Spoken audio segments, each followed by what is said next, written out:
देवयुग किचनमध्ये आपलं स्वागत आहे। आज आपल्या देवदर्शनाचा तिसरा दिवस। आज आपण जात आहोत तुळशीश्याम मंदिर। तिथे जात असताना आम्हाला गिरच्या जंगलातून जावं लागलं। त्या जंगलात खूप आम्ही हरिण पाहिले, मोर पाहिले। मंदिर बाहेरूनच खूप आकर्षक दिसत होतं। आम्ही मध्ये गेलो आणि तिथला दर्शन घेतले। खूप सुंदर असं बाहेरून पण राहण्याची पण सोय इथं आहे। राहण्यासाठी विश्रामगृह बनलेलं आहे। हे वरती दिसत आहे ना, आपल्याला तिथं जायचं आहे।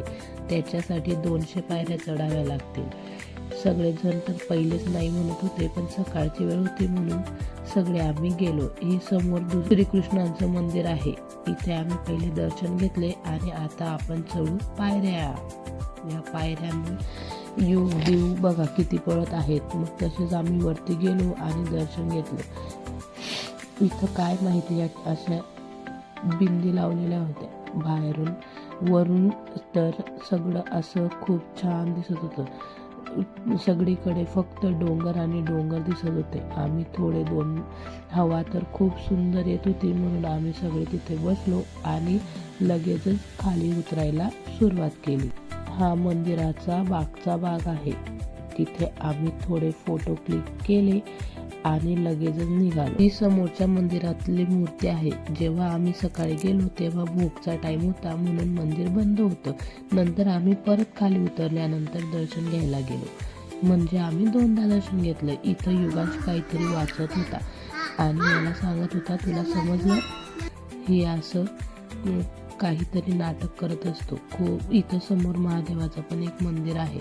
त्याच्यानंतर आई देवांश यांचे पण मी फोटो क्लिक करून घेतले आणि नंतर तिथं मला समोरच भोजनालय दिसलं, त्याचाही थोडा व्हिडिओ करून घेतला। त्याच्यानंतर श्यामकुंड म्हणून असे एक गरम पाण्याचं कुंड आहे। इथं कायम गरम पाणी येतं म्हणून आम्ही तिथं हातपाय धुतले आणि पुढे निघालो। आम्हाला त्याच रस्त्याने जायचं होतं म्हणून आम्हाला मध्येच हरिण दिसले। खूप जवळून दिसले हरिण। मुलांनी खूप जवळून पाहिले आणि एक हरिण तर आमच्या गाडीजवळच येत होतं जणू।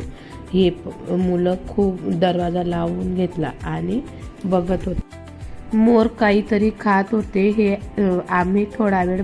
आम्ही पुढच्या प्रवासाला निघालो। आता भेटू आपण पुढच्या ब्लॉगमध्ये। तोपर्यंत तुम्ही आमचा व्हिडिओ बघत राहा, आम्हाला सपोर्ट करत राहा, लाईक करत राहा, कमेंट करत राहा आणि आमच्या चॅनलला सबस्क्राईब